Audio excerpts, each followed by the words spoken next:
Today I collected the research for the project that the students have been working on for the Victorian era, and I actually just checked to make sure that students had what they were supposed to, which is 3 research charts and a works cited page. I did let them keep all of this information, and I'll be grading it during the day and during class while they're working on writing so that they can continue to use their works cited and their research to start now what they need to do, which is write a story.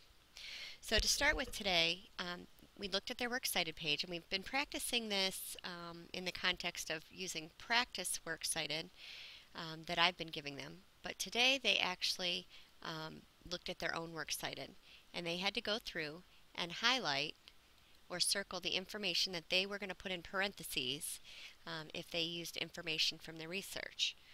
So if I had taken a fact out of this source, I've got 2 authors, and so in parentheses at the end of that sentence, I would have to put Culleton and Weiland, and there were page numbers for this, 13 through 25. If I took information from this chart and this source has 1 author, I would put the author's last name. This source was an encyclopedia, a reference source, and it didn't have an author, so I would use the article title. And then the last one was an author. And so as we were looking at this, students today in class, if they had their works cited done, went through and labeled or highlighted everything that they were going to use in parentheses, and then I could check it for them. Students who did not have it today can still do this and bring it to me, and I will check it for them. But again, we've practiced this process about 8 different times in the course of the last few weeks in preparation for the project that they're doing right now. So now that they know what their research was and they know what their sources were, they actually have to think of a story that they're going to write, and they got a pre-write that looks something like this. And of course my screen isn't at the right size for this. Oh, there we go. Alright, so this was the handout they got, and they needed to just fill their name in, the diary of, they filled in their job and their class.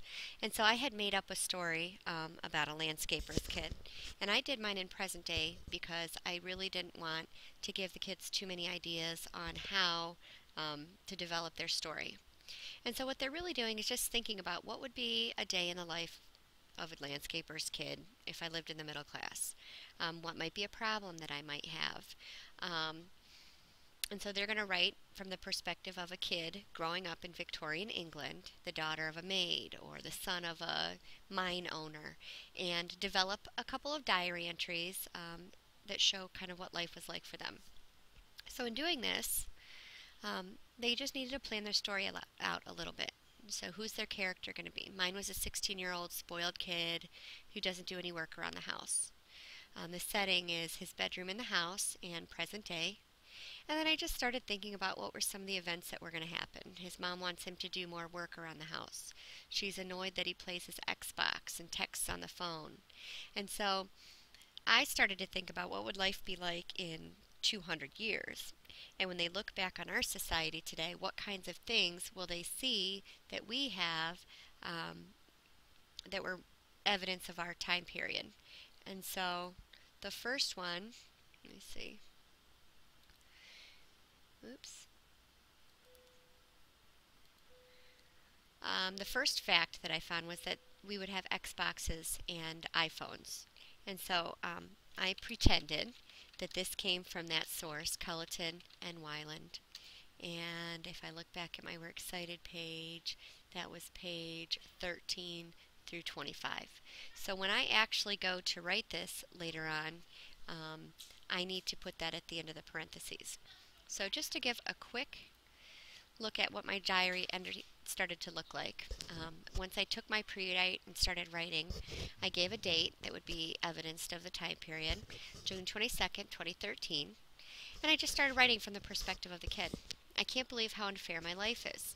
This morning, my mom told me she was sick of me sitting around playing video games and texting my friends, so she was going to lay down some new ground rules. It's unhealthy to stay cooped up in one room all day. You need sunshine and fresh air and exercise. Now, knowing that this is a fact that is true, I pretended that that came from this source, and I put some source information in there. And so I proceeded to just go through and write a story, adding some pictures that showed a little bit what life was like, adding to my storyline and conflict. Some of the pictures I hand drew, some I found on the internet. Students can do however they want to in doing this.